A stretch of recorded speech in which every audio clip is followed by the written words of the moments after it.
KP college के online class में home science के अंदर फर्स्ट चैप्टर पढ़ने जा रहे हैं। हमने कल प्रथम प्रश्न पत्र का फर्स्ट चैप्टर पढ़ा था, जिसमें फर्स्ट चैप्टर का नाम है वस्त्र विज्ञान, परिचय, महत्व एवं शब्दावली। आज हम उसमें पढ़ने जा रहे हैं वस्त्र विज्ञान के क्षेत्र के बारे में। कल तक हमने जो पढ़ा था वस्त्र विज्ञान के महत्व के बारे में पढ़ा था कि वस्त्रों का क्या महत्व है। आज हम पढ़ेंगे वस्त्र विज्ञान के क्या क्षेत्र है। सबसे पहला आता है प्रयोजन।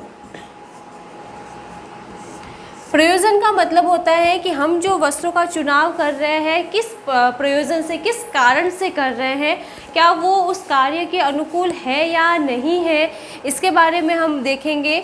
जैसे कि वस्त्रों का चुनाव जब हम करते हैं तो किसी भी कारण विशेष के कारण ही लेते हैं। जैसे कि हम देखते हैं कि हमको अगर घर की सज्जा के लिए ले रहे हैं तो जिसमें हम पायदान का उपयोग कर सकते हैं, अच्छे से जैसे सुंदर पर्दों का उपयोग कर सकते हैं, या फिर हम जैसे कि किसी की धूप से बचाव के लिए अगर कमरों में पर्दे लगाने हैं तो मोटे कपड़े के पर्दे लेते हैं, डार्क कलर के पर्दे लेते हैं। तो ये क्या होता है, किसी कारण विशेष से हम जो काम से कपड़ा खरीद रहे हैं उसका प्रयोजन या फिर उसका कार्य की अनुकूल जो वस्त्र हम लोग खरीदना पसंद करते हैं।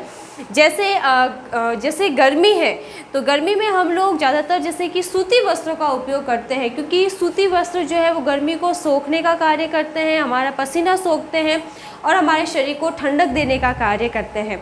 उसी प्रकार जैसे कि सर्दी है तो सर्दी से बचाव के लिए हमको ऊनी वस्त्रों की आवश्यकता होती है, जैसे स्वेटर है, कंबल वगैरह है, शॉल है या फिर जैसे स्कार्फ वगैरह है, तो इन सभी का हम चयन करते हैं। तो जो हम वस्त्रों का चयन कर रहे हैं वो खासकर किसी कारण को देखकर लिया जाता है कि किस कार्य के अनुकूल है, उसी कारण विशेष के अनुसार हम उन वस्त्रों का चयन करते हैं। दूसरा हो जाता है कि हम लोग अगर सुंदर या आकर्षण दिखना चाहते हैं तो आकर्षक दिखने के लिए हम विभिन्न डिज़ाइन, विभिन्न कलर वाले वस्त्रों का चयन करते हैं, जिसका प्रभाव भी हमारे वस्त्र चयन पर भी पड़ता है। साथ ही ये जो वस्त्र होते हैं वो ज़्यादा हमारे सुंदर या आकर्षक दिखाने के लिए काम में लेते हैं हम लोग। दूसरा आ जाता है वस्त्र की कार्य क्षमता।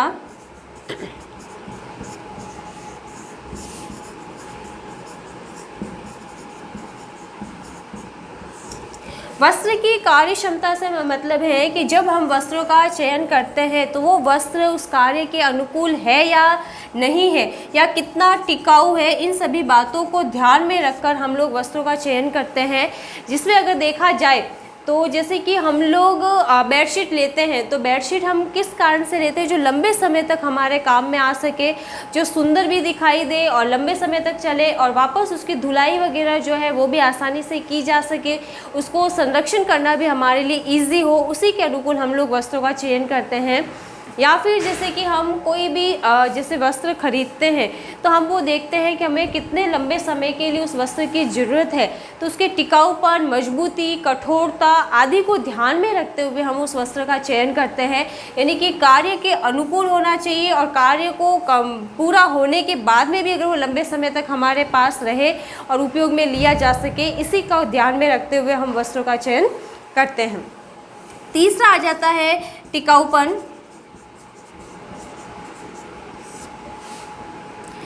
टिकाऊपन का मतलब हो जाता है कि वो कितना मजबूत है, क्योंकि हम जब कोई वस्त्र खरीदते हैं तो हम सबसे पहले देखते हैं कि वो पतला है, मोटा है, कपड़ा लंबे समय तक चलेगा या नहीं, या जिस प्रयोजन से हम ले रहे हैं उस वस्त्र को, उस प्रयोजन को वो पूरा कर पाएगा या नहीं कर पाएगा। इन सभी बातों को ध्यान में रखते हुए हम लोग वस्त्रों को खरीदते हैं। जैसे कि हम कोई टॉवल खरीदने जा रहे हैं तो हम देखते हैं कि हमको टॉवल की ज़रूरत कब होती है, जब नहाने के समय वगैरह, तो वो उसमें पानी सोखने की क्षमता होनी चाहिए। वापस टॉवल ऐसा होना चाहिए जो लंबे समय तक काम में लिया जा सके, यानी कि कई वर्षों तक उसको काम में ले। ऐसा ना हो कि एक या दो बार के उपयोग के बाद वो टॉवल ख़राब हो जाए, फट जाए। तो ये सभी क्या है, चीज़ को ध्यान में रखते हम उस वस्त्र का चयन करते हैं। और वस्त्र हमेशा ऐसा लिया जाता है जो जिससे कि एक से ज़्यादा काम में लिया जा सके, वापस मजबूत हो, टिकाऊ हो और लंबे समय तक हमारे किसी भी कार्य में आ सके। फिर आता है वस्त्र की सुंदरता।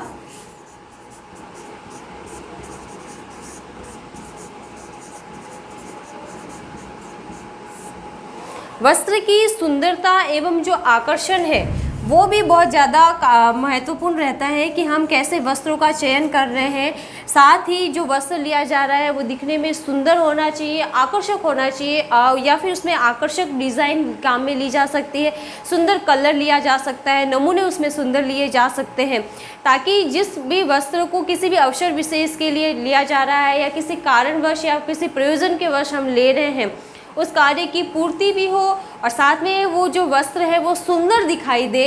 और किसी भी लोगों के बीच में जब हम जाते हैं किसी फंक्शन में वगैरह में, तो हम चाहते हैं कि हम लोग सुंदर दिखे, हमारा जो वस्त्र है वो आकर्षक दिखाई दे, तो उसी के आधार पर उस वस्त्र का चयन किया जाता है। या फिर हम लोग देख सकते हैं कि कई बार जैसे कोई वस्तु, बेकार पड़ी वस्तुओं को भी यदि सुंदर वस्त्र से सजा देते हैं हम लोग, तो फिर वो भी बहुत सुंदर दिखाई देता है या सुंदर दिखने लगती है, या उसकी उपयोगिता जो है वो और ज़्यादा बढ़ जाती है। तो ऐसी स्थिति में उस चीज़ को वापस किसी ना किसी काम में ले सकते हैं। जैसे कि हमने कोई वस्त्र लिया है और उसका उपयोग अगर हम सुंदर कुशन बनाने में काम में लेते हैं, तो कुशन की जो वैल्यू है या टिकाऊपन है वो भी बढ़ जाता है। साथ में उस कुशन पे नए कपड़े पे सिल देने की वजह से उसकी सुंदरता और बढ़ जाती है और वो लंबे समय तक काम में लिया जा सकता है। तो ये वस्त्र जिस तरह के रंग का हम लेंगे, आकर्षण के अकॉर्डिंग लेंगे, वो ज़्यादा सुंदर देखकर हम लेते हैं। साथ ही हम ये भी देखते हैं कि वो दूसरा हमारे घर की साज सज्जा के अनुसार लिया गया है, तो उस घर की साज सज्जा में वो वृद्धि करे, सुंदर दिखे और ऐसा लगे कि लोगों को देखने पर उसका ध्यान उधर की ओर केंद्रित हो जाए, तो वो हमारा जो उसका वस्त्र को खरीदने का प्रयोजन है वो पूरा हो जाता है और साथ ही वो सुंदरता को भी प्रकट करता है। फिर आ जाता है पांचवा, मौसम से अनुकूलता।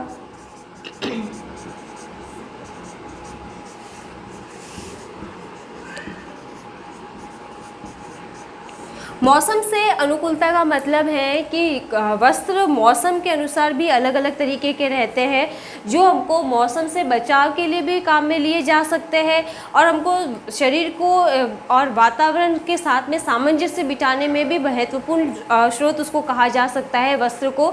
जैसे कि सर्दी है, तो सर्दी के समय हम लोग ज़्यादातर उन्हीं वस्त्रों का उपयोग करते हैं जिसमें शॉल है, स्कार्फ वगैरह है, या फिर जैसे कि हाथ के मोजे वगैरह रह जाते हैं, स्वेटर हो जाता है, जैकेट हो जाता है। तो हम जो प्रयोजन है हमारा कि सर्दी से बचाव, तो उस प्रयोजन के अनुसार अगर हम लोग स्वेटर वगैरह खरीदते हैं तो उसमें हम मजबूती भी देखते हैं, साथ ही ये भी देखते हैं कि ये स्वेटर जो है वो सर्दी से हमारा बचाव कर पाएगा या नहीं कर पाएगा।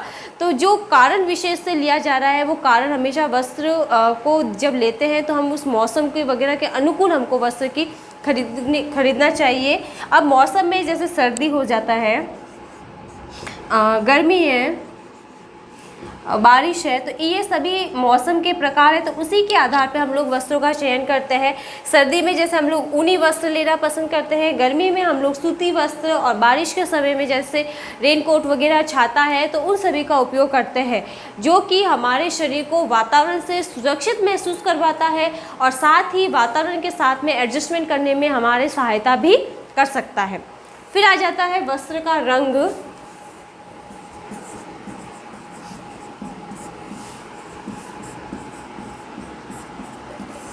जब हम वस्त्रों का चयन करते हैं तो सबसे मुख्य बात रहती है वस्त्रों का रंग, क्योंकि वस्त्र कई रंगों के मिलते हैं। किसी वस्त्र में एक से ज़्यादा रंग भी होते हैं या फिर कुछ रंग ऐसे भी होते हैं जो हर किसी मनुष्य या मानव के ऊपर सही रहे, वो ज़रूरी नहीं है। क्योंकि लोगों का जैसा अपना रंग है, जैसे गोरे लोग हैं तो वो कोई भी कलर पहनता है तो उसके शरीर पे सुंदर दिखाई देता है, साथ ही उसकी खुद की सुंदरता में भी वृद्धि करते हैं वो रंग। और अगर कोई जैसे गहरे रंग का व्यक्ति है या काले रंग का व्यक्ति है तो वो हमेशा जैसे नारंगी रंग है, हरा रंग है, इन रंगों का उपयोग नहीं कर पाते हैं, क्योंकि ये उनकी रंगों को बहुत ज़्यादा प्रभावित करते हैं। तो वो उनके शरीर के रंगों के अनुसार, शरीर की आकृति के अनुसार वस्त्रों के रंगों का चयन करना भी बहुत ज़्यादा ज़रूरी हो जाता है। उसी के आधार पर उस पर रंगों का प्रभाव भी पड़ता है।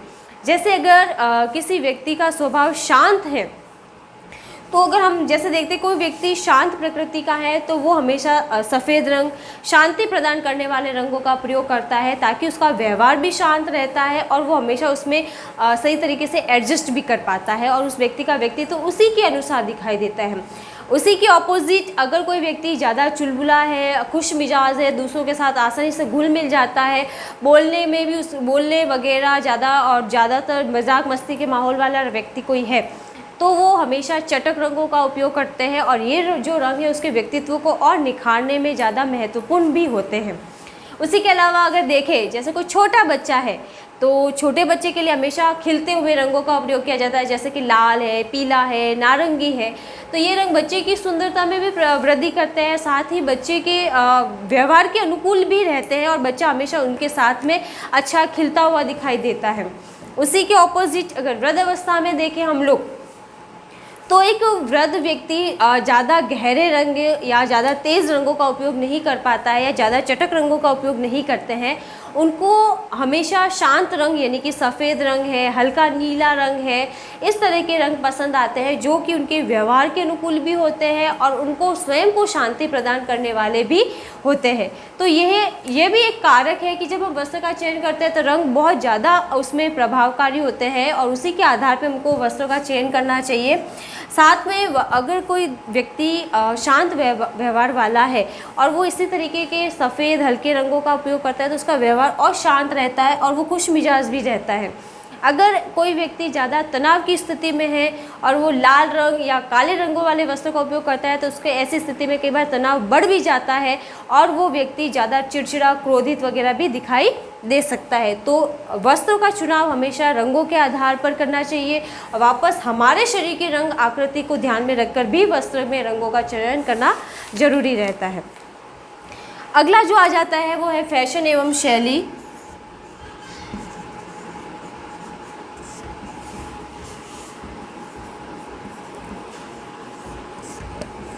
वैसे सभी जानते हैं कि फैशन जो है वो वस्त्र खरीदने में एक बहुत ही महत्वपूर्ण कारक होता है, क्योंकि हर कोई व्यक्ति यही चाहता है कि वो फैशन के साथ चले, उसके साथ आगे बढ़े और उसके पास भी ऐसे वस्त्र हो जो फैशन के अनुकूल हो।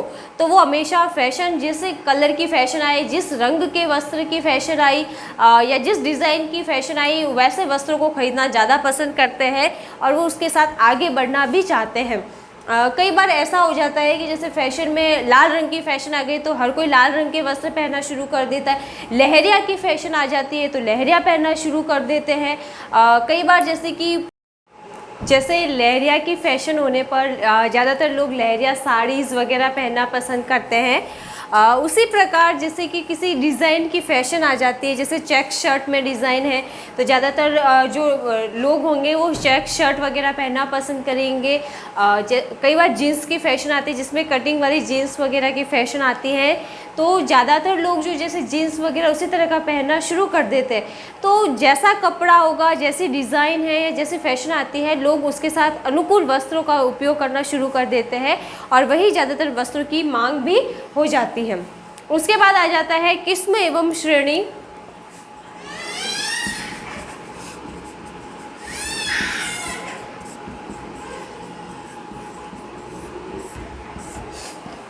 किस्म एवं श्रेणी को समझे तो वस्त्र की किस्म को समझना बहुत ज़्यादा सहायक होता है कि जो वस्त्र का निर्माण हुआ है वो किस रेशे की वजह से हुआ है, रेशा कौन सा है, उसकी मजबूती कैसी है, रेशम का रेशा है, सिल्क का है या फिर जैसे सूती रेशा है, रेयॉन का है या उसके वस्त्र के निर्माण हुआ है, तो उन सभी का ध्यान रखना भी बहुत ज़्यादा ज़रूरी होता है।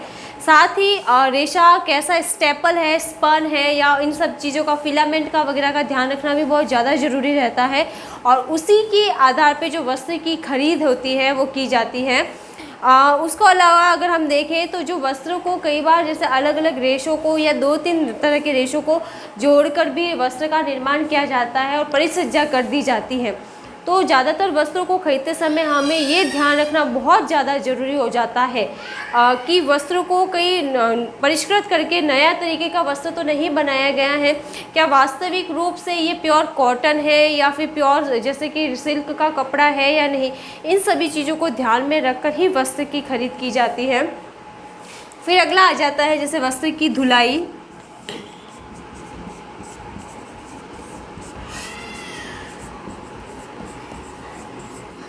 वस्त्र खरीदते समय हम ज़्यादातर यही देखते हैं कि वस्त्रों की धुलाई जो है वो सबसे ज़्यादा आसान होनी चाहिए, क्योंकि वस्त्र को ज़्यादातर लोग जो है वो काफ़ी ज़्यादातर ना देखा जाए तो कार्य क्षेत्रों से जुड़े हुए रहते हैं या जॉब करते हैं, तो उनको ऐसे वस्त्र चाहिए जो तुरंत उनके साफ़ सफाई कर दी जाए और जल्दी से उनको पहनना, सहेजना वगैरह संरक्षित करके रखना आसान हो जाए। क्योंकि जितना ज़्यादा महंगा वस्त्र लिया जाएगा या ज़्यादा जैसे कि उसमें प्योर का वस्त्र लिया जा रहा है या फिर जैसे कि रेशम का वस्त्र है, तो इन वस्त्रों को ज़्यादातर सहेज कर रखने में थोड़ी समस्या भी रहती है। इनको सहेज कर रखने के लिए हम लोगों को कई बार जैसे कि उसमें कपूर की गोली वगैरह है, अखबार में बंद करके रखना वगैरह, इन सभी चीज़ों को ध्यान रखना पड़ता है। और सूती कपड़ा अगर है तो जितना पूरा अगर प्योर सूती कपड़ा रहता है तो उसमें सलवटें रहने की ज़्यादा समस्या रहती है, तो ऐसे में उसकी प्रेस वगैरह करना, उसको सहेज कर रखना ज़्यादा मुश्किल हो जाता है। तो वस्त्रों का चुनाव ये ध्यान रख कर किया जाता है कि उसका सहेजना, संरक्षण करना आसान होना चाहिए ताकि वस्त्रों को जल्दी से उपयोग में लिया जा सके और उसकी धुलाई, मरम्मत वगैरह भी आसानी से की जा सके। उसके बाद आता है वस्त्रों की देख रेख।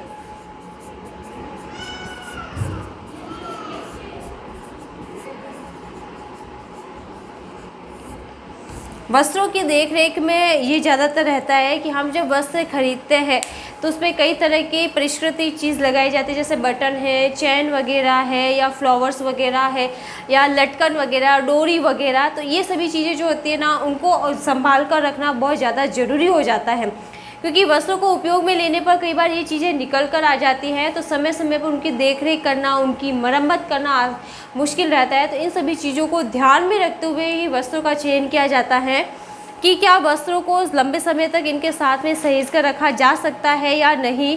साथ ही अगर वस्त्रों को हम सहेज कर रखते हैं तो उसमें फफूंद वगैरह कई बार लग जाती है, तो वस्त्रों का इन सभी चीज़ों को ध्यान रखा जाता है कि जब हम वस्त्रों को रखते हैं तो उसमें फफूंद ना लगे या फिर ज़्यादा कटे फटे ना हो, या वस्त्र लंबे समय तक टिकाऊ मजबूत होने चाहिए।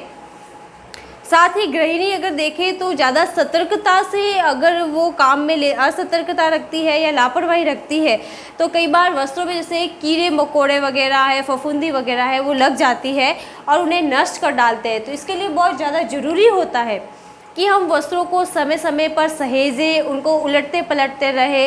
कई बार वस्त्रों को धूप दिखानी भी ज़रूरी हो जाती है। वस्त्रों की प्रेस अगर बिगड़ गई है तो प्रेस करना भी ज़रूरी हो जाता है।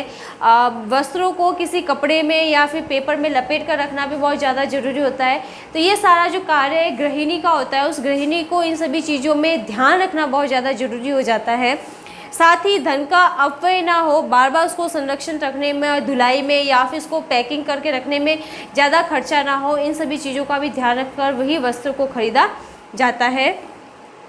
फिर आ जाता है वस्त्र के महत्व को समझने की क्षमता होनी चाहिए।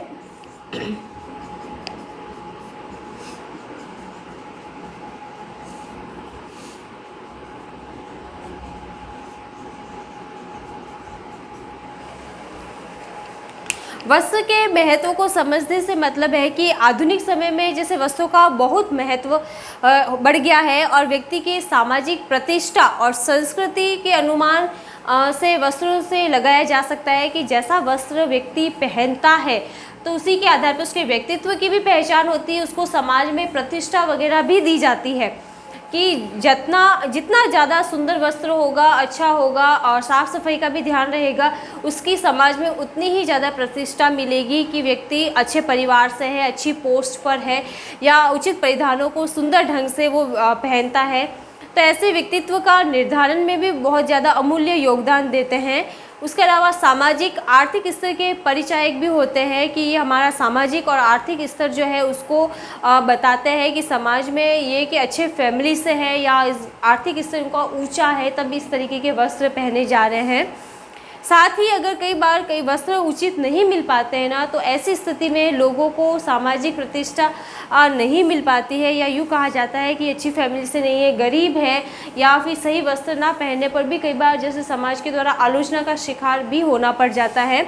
तो उचित परिधान के आधार पर ही व्यक्ति की पहचान होती है और उसी के आधार पर जो व्यक्ति का जो बोला जाए तो जैसे कि आत्मविश्वास वगैरह है वो बढ़ता है और अंतर्मुखी व्यवहार वाला एक व्यक्ति हो सकता है।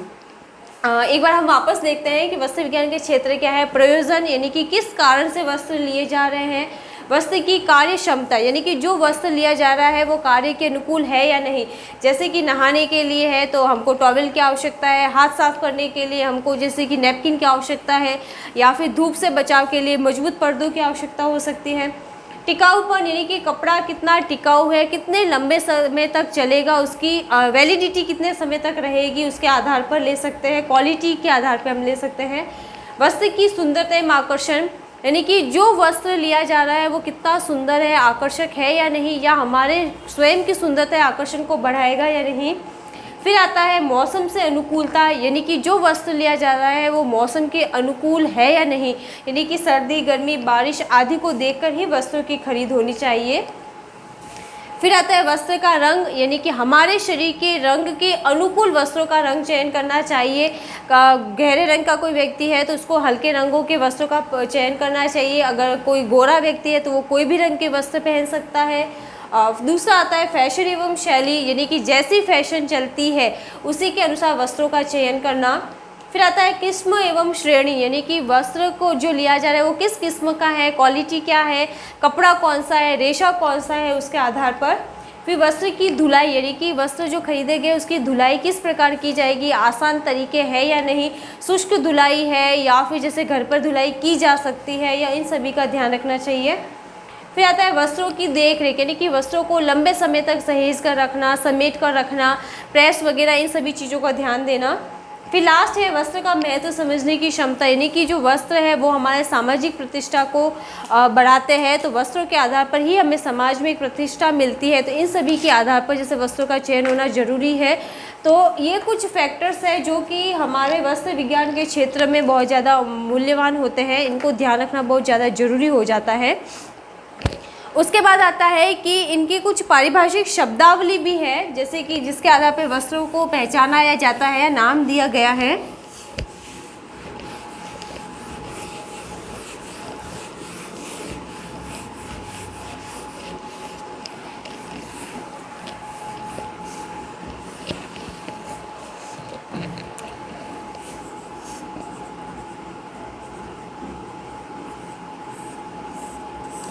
शब्दावली में जैसे सबसे पहला आ जाता है कोय। कोय का मतलब होता है प्रकाश, जो कपास है, कपास के ऊपर जो फूल लगता है जिसमें वो फट जाता है और कॉटन उसमें दिखाई देती है, उसको कहा जाता है कोय।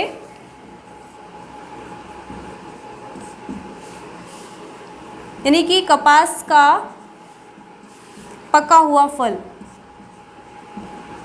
जिसमें हमें रुई दिखाई देती है। दूसरा आ जाता है ओटना। ओटने का मतलब होता है बिल्लुनों को कपास के रेशों से अलग करना, यानी कि जो कपास के रेशे उसमें छोटे छोटे काले काले बीज पाए जाते हैं, उन दोनों को अलग करना और रुई को निकालना, यानी कि ओटना।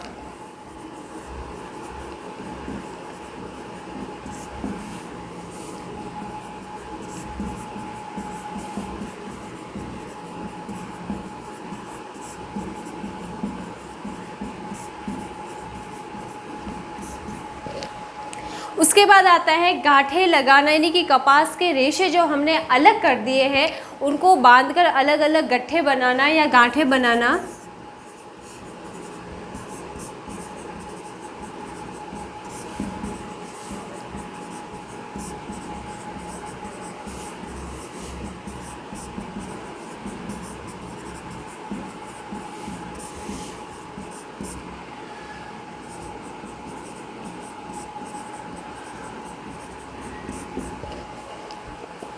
फिर आता है धुनाई, यानी कि जो रेशे है उस रेशों में से जो भी गंदगी है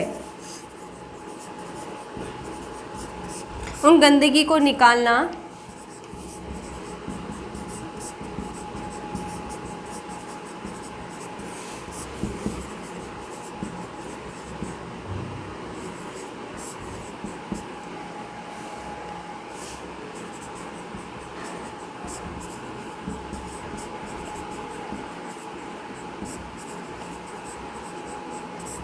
जिसमें पत्ते हो सकते हैं, डंठल वगैरह हो सकते हैं, इन सभी को अलग करके निकालना।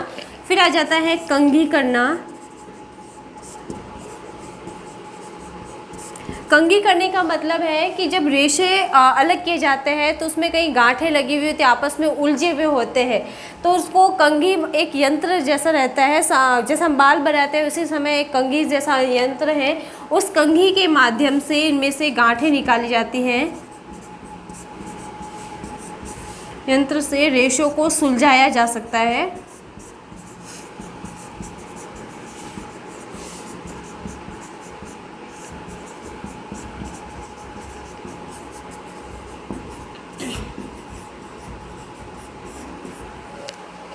फिर आ जाता है कि मिश्रित करना। कई बार जैसे विभिन्न प्रकार के रेशे होते हैं, उनको एक दूसरे के साथ में मिलाया जाता है और मिश्रित रेशा बनाया जाता है।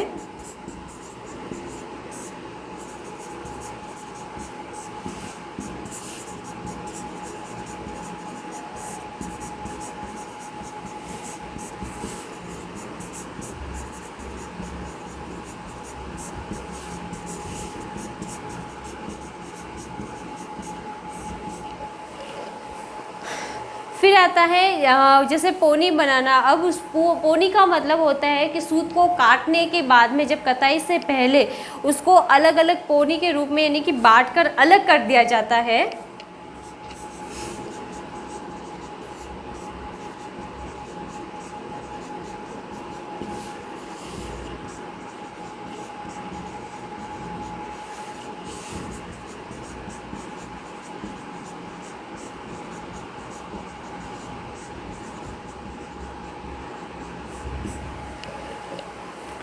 फिर आ जाता है कि कताई करना, यानी कि पोनी बना के उनको जैसे अलग अलग हिस्सों में बांट दिया गया और जैसे अलग अलग हिस्से बना दिए गए, उसके बाद में इनको धागे में बदला जाता है।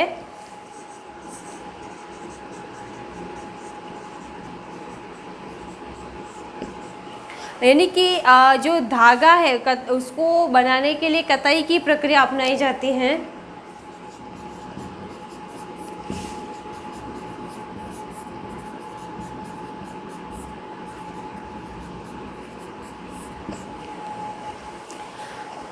फिर आ जाता है जैसे धागा बनाया गया, धागा बनाने के बाद धागे की भी परिसज्जा की जाती है, यानी कि धागे की मोटाई को देखा जाता है, रंग देना देखा जाता है, धागे की चमक वगैरह है, इन सभी को भी ध्यान में रखकर वस्त्र और धागे की जो है उसको रूप दिया जाता है या अंतिम उसकी सज्जा की जाती है। फिर आ जाता है कि धागे से वस्त्र वगैरह जो बनाया जाता है या फिर सिकुड़न प्रतिरोधक क्षमता उसमें दी जाती है, ताकि वो कपड़ा जो है वो आपस में सिकुड़ेगा नहीं।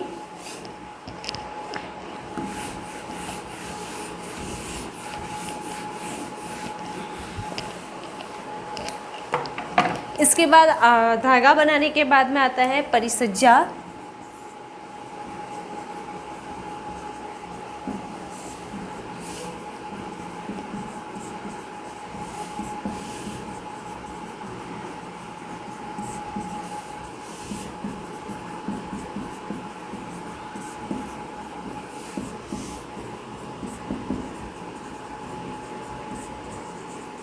जिसमें धागे को अंतिम रूप रंग वगैरह जो है वो प्रदान किया जाता है। फिर आता है सिकुड़न।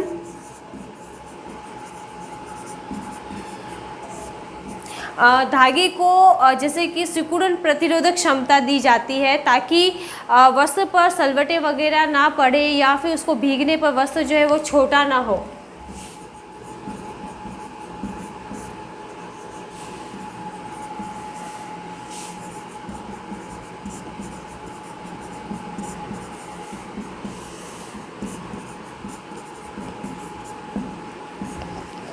फिर आ जाता है सिकुड़न के बाद में सिलवट।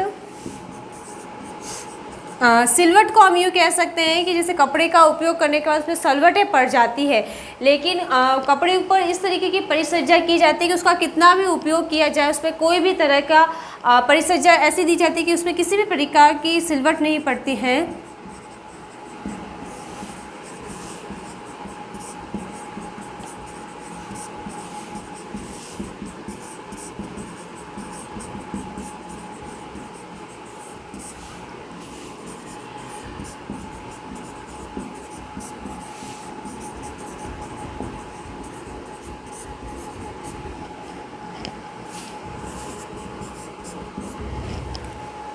फिर आ जाता है सिलवट प्रतिरोधकता के बाद में प्रत्यास्था। प्रत्यास्था का मतलब होता है कि वस्त्र को खींचने पर वस्त्र जो है वो उसमें लटकन क्षमता हो वगैरह वो बढ़े नहीं, यानी कि कई बार ऐसा भी होता है कि खींचने के उपरांत या पूर्व की जो आकृति है वस्त्र उसको ग्रहण करने की क्षमता उस वस्त्र में होनी चाहिए। जैसे कि इलास्टिसिटी जिसको हम कह सकते हैं, इलास्टिक को खींचने पर बढ़ जाता है और छोड़ने पर वापस वो पहले वाली स्थिति में आ जाता है।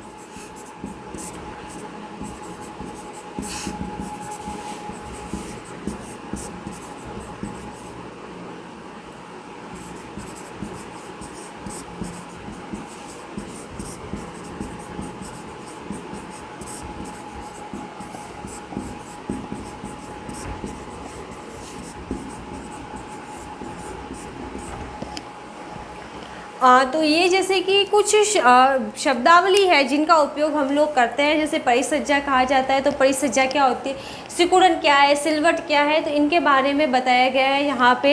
आगे की क्लास में हम प्रत्यास्था वगैरह, प्रतिस्कंदता वगैरह है, इनके बारे में पढ़ेंगे। अभी तक आपको कोई भी क्वेरी है तो आप इस नंबर पे कांटेक्ट कर सकते हैं। Thank you.